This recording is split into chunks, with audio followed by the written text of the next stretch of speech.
संधि शब्द का अर्थ है मेल। दो निकटवर्ती वर्णों के परस्पर मेल से जो विकार या परिवर्तन होता है वह संधि कहलाता है। जैसे सम प्लस तोष संतोष, देव प्लस इंद्र देवेंद्र, भानु प्लस उदय भानुदय। संधि दो शब्दों के बीच में होती है। जैसे यहाँ पर सत्य पहला शब्द और अर्थ दूसरा शब्द है। संधि पहले शब्द के अंतिम वर्ण में और दूसरे शब्द के पहले वर्ण में होती है। संधि के संबंध में कुछ ध्यान देने योग्य बातें हैं। अगर किसी अक्षर के साथ कोई मात्रा नहीं लगी हो और उसके साथ हलंत भी नहीं लगा हो, वह अक्षर आधा हो आधा ना हो, तो उस स्वर के साथ अस्वर लगा होता है, अर्थात पूरा अक्षर होता है और उसमें अस्वर लगा होता है। जैसे क प्लस अ, ख प्लस अ। यहाँ पर क और आधा क, इसमें अस्वर नहीं है। उसी प्रकार ख और आधे ख में अस्वर नहीं है।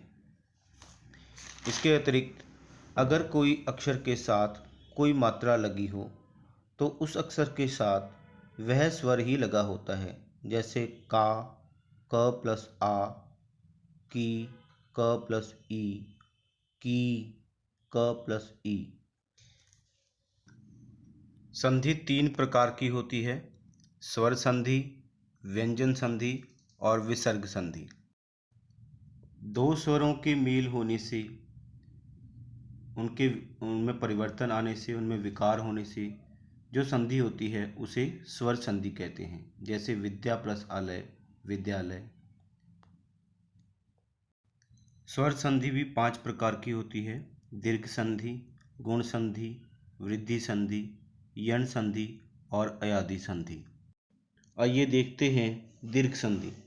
दीर्घ संधि में अगर छोटे अ, छोटी ई, छोटा ऊ के बाद दूसरे शब्द के शुरू में छोटा अ, बड़ा आ, छोटी ई, छोटा ऊ और बड़ा ऊ आ जाए या छोटा ऊ आ जाए तो दोनों मिलकर बड़ा आ, बड़ी ई और बड़ा ऊ हो जाते हैं, अर्थात उनकी मात्राएं लग जाती हैं। जैसे विद्या हिम प्लस आलय हिमालय, विद्या प्लस अर्थी विद्यार्थी। आइए दीर्घ संधि की कुछ और उदाहरणें देख लेते हैं। रवि प्लस इंद्र रविंद्र। यहाँ छोटी ई और बड़ी ई, छोटी ई और छोटी ई मिलकर बड़ी ई हो गई हैं, इसलिए उनके स्थान पर बड़ी ई की मात्रा लग गई है। गिरी प्लस ईश। यहाँ पर छोटी ई और बड़ी ई मिलकर बड़ी ई हो गई हैं, तो यहाँ पर बड़ी ई की मात्रा लग गई है। गिरी प्लस ईश गिरीश। मही प्लस इंद्र। यहाँ पर बड़ी ई और छोटी ई मिलकर वो भी बड़ी ई की मात्रा ही हो गई है। मही प्लस इंद्र महेंद्र। इसी प्रकार नदी प्लस ईश नदीश। मुनि प्लस इंद्र मुनिंद्र। मुनि प्लस ईश मुनीश। नारी प्लस इंदु नारिंदु। मही प्लस ईश महिष। आप सबने देखा कि यहाँ पर पहले शब्द के अंतिम वर्ण के साथ छोटी ई की मात्रा लगी हुई है या बड़ी ई की मात्रा लगी हुई है, और दूसरे शब्द के शुरू में या तो छोटी ई है या बड़ी ई है। छोटी ई और बड़ी ई मिलकर दोनों ही बड़ी ई की मात्रा में बदल जाती हैं। चाहे छोटी ई छोटी ई के साथ मिले तो भी बड़ी ई की मात्रा में बदल जाएगी, चाहे छोटी ई बड़ी ई के साथ मिले तो भी बड़ी ई की मात्रा में ही बदल जाएगी। उसी प्रकार बड़ी ई की मात्रा बड़ी ई के साथ मिले तो भी बड़ी ई की मात्रा में ही बदल जाएगी। तो ये इसी प्रकार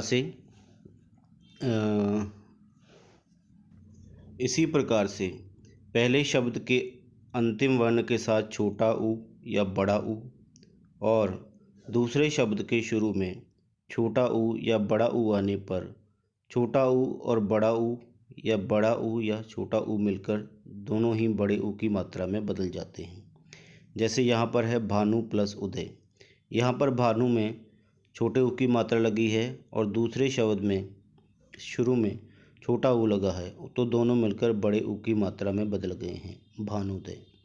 उसी प्रकार लघु प्लस उर्मी, लघु उर्मी, वधु प्लस उत्सव, वधु उत्सव, भू प्लस उधरवा, भूधरवा, विधु प्लस उदय, विधुदय, सिंधु प्लस उर्मी, सिंधु उर्मी, वधु प्लस उल्लेख, वधुलेख, वधु प्लस ऊर्जा, वधुर्जा। तो इसी प्रकार सारे जो शब्द हैं पहले शब्द के अंतिम वर्ण के साथ या तो छोटे ऊ की मात्रा लगी है या बड़े ऊ की मात्रा लगी है, और दूसरे शब्द के शुरू में या तो बड़ा ऊ लगा है या छोटा ऊ लगा है। कहने का मतलब है दीर्घ संधि के अंतर्गत एक ही वर्ग के छोटा या बड़ा अगर स्वर आए तो उनको मिलाकर बड़ा स्वर बन जाता है। जैसे विद्या प्लस आलय, विद्यालय, सत्य प्लस अर्थ, सत्य अर्थ। इसी प्रकार तो ये थी हमारी संधि। संधि 3 प्रकार की होती है, स्वर संधि, व्यंजन संधि और विसर्ग संधि। स्वर संधि के 5 प्रकार होते हैं, दीर्घ संधि, गुण संधि, वृद्धि संधि, यण संधि और अयादी संधि।